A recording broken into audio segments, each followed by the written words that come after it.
Hey guys, what's up? My name is Jeannie, and this is Mondays with Maybe.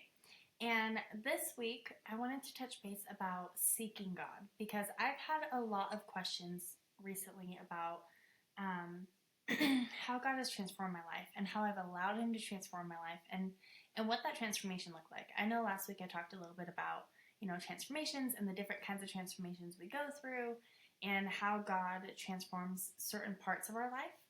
But the reality of it is, God can't transform you in your life if you're not willing to let Him. If you're not willing to open the door and let Him in, He can't do any work in your life whatsoever. A lot of us claim that we're constantly seeking God. We're constantly searching for God. We're constantly searching for, that godly life or that transformation that everyone talks about and that you hear about at church and that some people have key witness testimonies and you get to watch people actually go through this.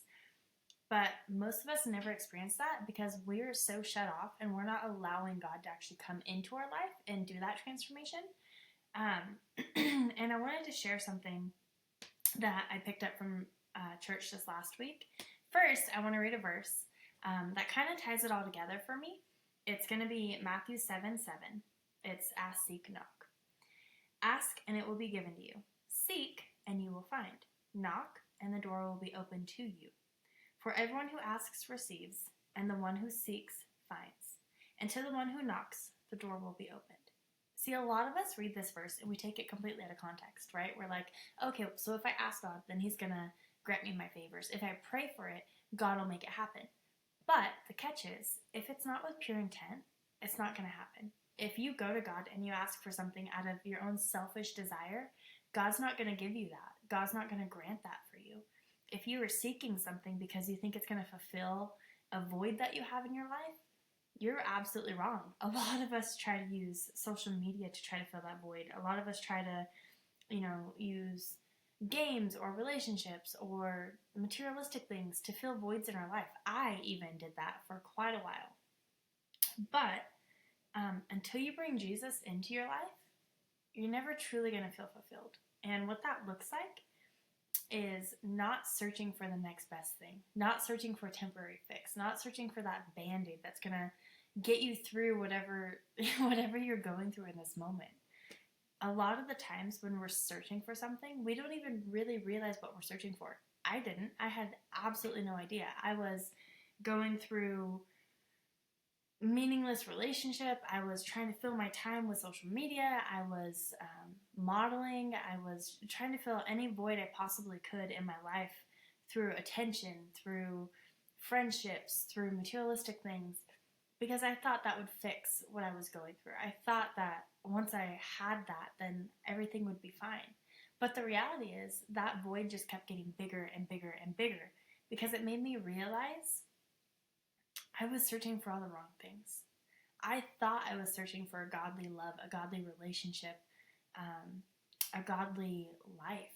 But in reality, I was just searching for validation through this worldly experience. And you're never going to truly fill that void you have if you're trying to fill it with worldly experiences and materialistic things. See, it wasn't until recently that I actually truly was knocking on the door, that I was actually truly seeking a relationship with God out of pure intent. And the moment that I started seeking God, He started using me right where I was at. He started allowing me to become a servant of Him. He started allowing me to have a relationship with Him. And I quickly realized that I wasn't actually searching for anything specific. I was searching to be found. And this last week at church, they talked a lot about the vision for church and what's to come and how God uses the next generation of people, of younger people, to change the world. And and a question that rung on my heart is, Jesus is calling. Am I going to answer? Jesus is knocking on my door. Do I have the courage to answer? It's scary. It's scary taking a look in the mirror, and it's scary realizing I'm not perfect. It's scary realizing all the sin I've done in my life. It's scary realizing just how unworthy I truly feel when the Master is calling me. But it also is such an honor and such a blessing that the Master is calling me. It is such an honor and such a blessing that He wants to get to know me and my heart, and He wants to work through me to help other people. See, God put you right where you are for a reason. It's absolutely not an accident that you are here today. It's not an accident that you're watching this podcast. It's not an accident that things happen to you, circumstances happen to you. It's not an accident that doors continue to close for you, because better doors are about to open. And a lot of the times when you aren't seeing those doors open, it's because you haven't given God permission to call you at any time. We expect God to meet us when we're ready. We expect God to meet us, and I'm even guilty of this. In the morning, I'll have my cup of coffee, I'll go get my devotional, I'll read my Bible outside, and that's when I expect God to talk to me because it's convenient for me. Not when I'm sitting in traffic at 4 p.m. after picking my son up at school and I'm frazzled because nothing's gone my way and I'm trying to get to the gym to just get a workout in, and that's when he talks to me because it's on his time, it's not on your time. A lot of the times we expect God to conform to our life and our expectations, and that's not how it works. God will use you when he sees fit. God will call to you when he's ready, when he sees fit, not when it's convenient to you, not when you've prepared yourself, not when life is going the way you want it to go, not when you have a quiet time and you're like, okay, God, I'm ready. Those are wonderful times to have conversation with God, but he may not always talk back. He may not always answer. The Lord will use you. You just have to be willing to let him use you. And that doesn't always look perfect. That doesn't always look thought out and well planned. Sometimes you'll be walking through a grocery store and God's like, hey, go talk to that person. And you're like, right now? I'm late. I'm running late. I gotta get my kid to practice. I gotta do this. I gotta do that. Go talk to her. So you stop everything you're doing and you go talk to her, right? Because that's what God told you to do. Doesn't matter if you're going to be late. Doesn't matter if you have another agenda. Doesn't matter what is going on. God will use you when he's ready to. But you need to be willing to allow him to use you. When he knocks, you need to be willing to open. Something that I found so beautiful from church was they kept asking, God's searching for you, God's searching for you, God's searching for you. But an opposing question was, while you're searching for him, are you allowing yourself to be found? And that stuck with me so much because, like I said earlier, I was searching for God. I was searching. But it wasn't necessarily God I was searching for. It was my own validation, right? Because I was so ashamed of the life I was living. I was so ashamed of what I was doing. I was so ashamed of who I was that I couldn't meet my master. I couldn't open the door because what would he think, right? I wasn't perfect. I wasn't ready in my head. But it doesn't matter if you're ready or not. While you're constantly seeking that validation, while you're constantly seeking that relationship with God, he is seeking you. He wants you to be found. But he can't find you if you're not willing to open the door. He can't find you if you're not willing to turn on the light and say, God, I'm home. He can't find you if you're not willing to be found. A lot of us go through life lost. A lot of us are confused. A lot of us have no idea what to expect or what's to come or even what's going to happen tomorrow. A lot of us have a plan, have a wish list, have a vision for our life and what we would like for our life to look like. But that's not always the case. It's not always going to happen like that because you're not in control. You are simply living God's life. He is living it through you.